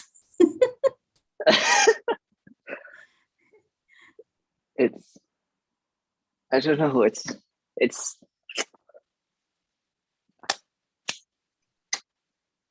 I'm just amazed. But still seems like I want to get something, or at least I think there's something to get. But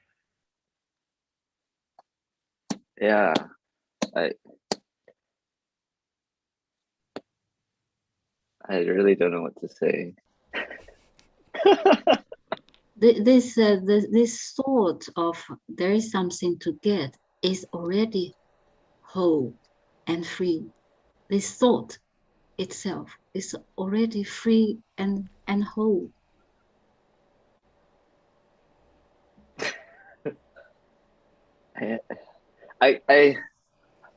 I can't agree, but I can't say no.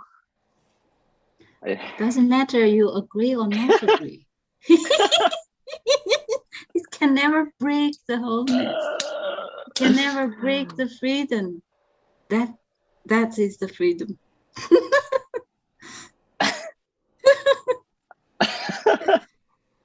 So it's a bit like there's no escape, and there's nowhere to go. Also nowhere to go. No.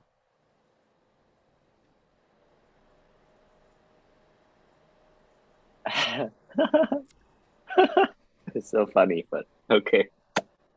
Anywhere you go, wherever you are, is the freedom itself, wherever you are.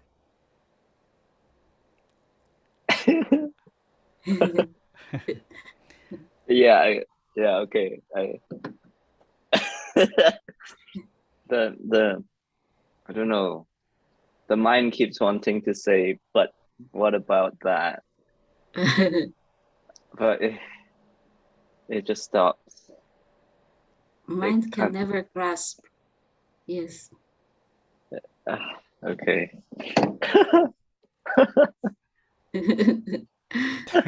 Okay. Okay. Last you. question from Eugene, and then we're going to have a breakout room. Eugene, please go ahead. Hello. Hello. Hello. Hi, May. Hi.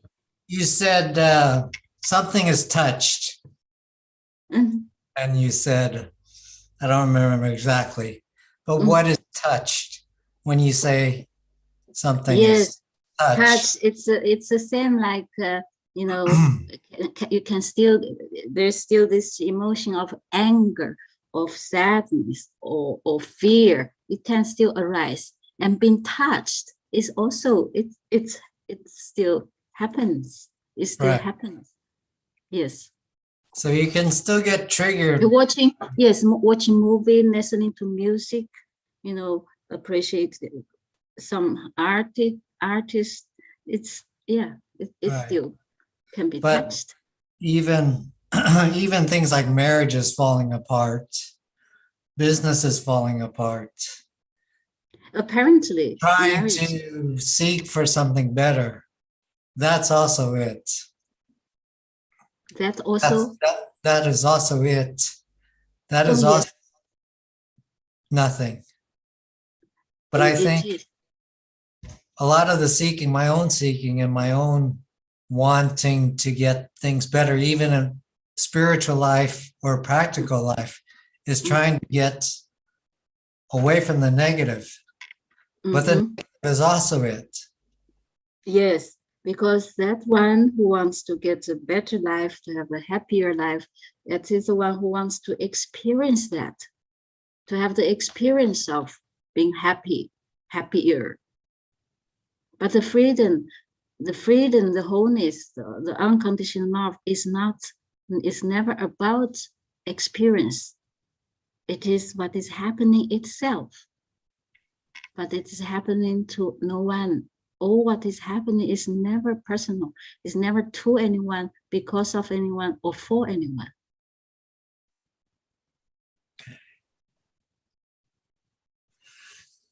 But interest still happens.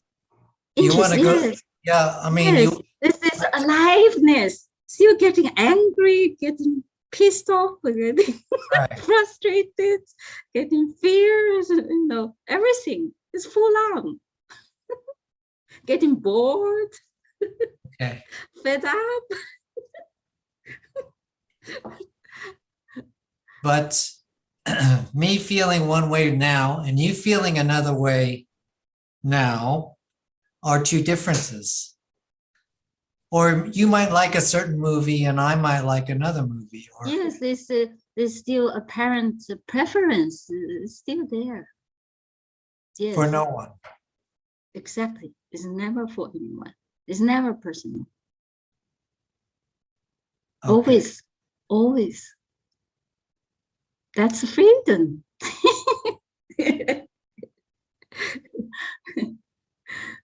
I think earlier you said that the educational system reinforces the me.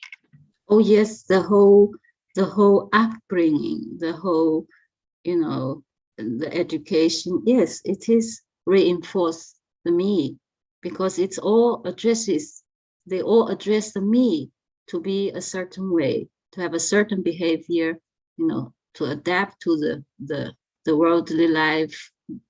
It's all about how to be happy, how to be successful, be more loving. So do you still have those desires? Or does those desires still arise?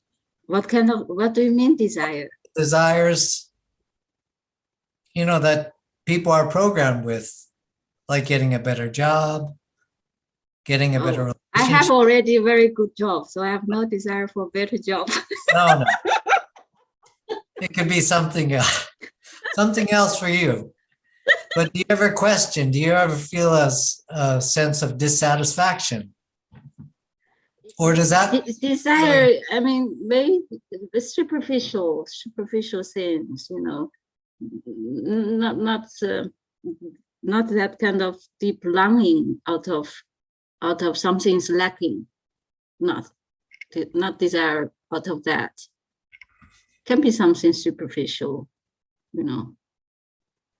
At a certain moment, maybe just craving for some chocolates. Okay. Can But arise. is there anything that's deeper than chocolate, though? Like your husband's not chocolate, or romance, or things that society values.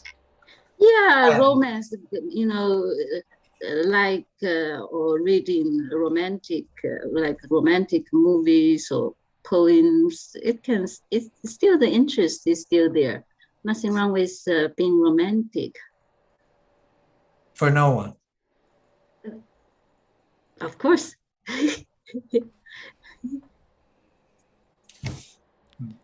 It's forever for no one. Yes. Mm. Nothing is personal. Even the preference is not personal. Even anger is not personal then. Of course not. No. Nothing is personal. Nothing is personal. Wow. That is wow. Sitting here in the room is not personal. Listening to this message, doesn't like it or resonating with it, nothing is personal. That is freedom.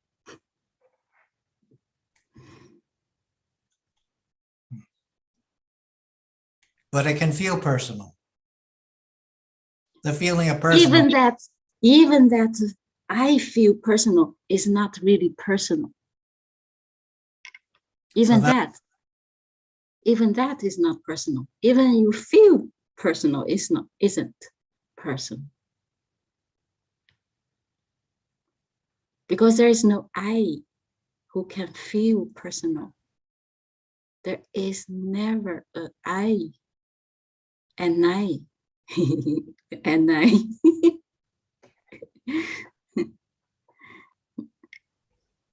So the I was always an illusion, and it always is an illusion.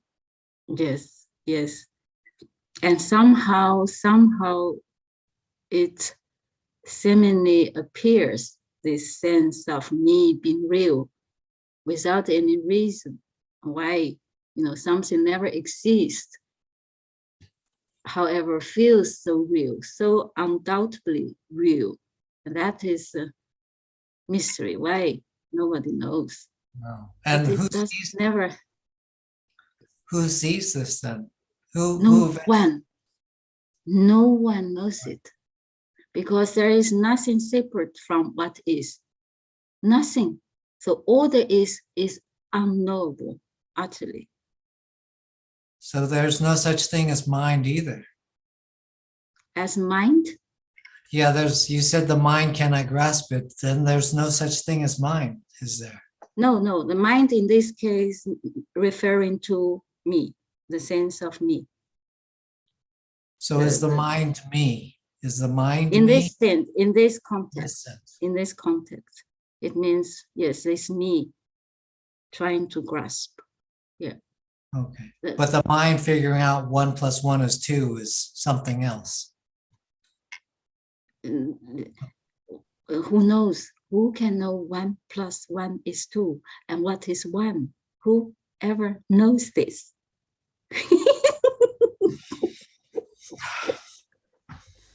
I give up. It's like a matter of fact. 1 + 1 is 2. But what is 1? What is plus? What is 2? Unknowable.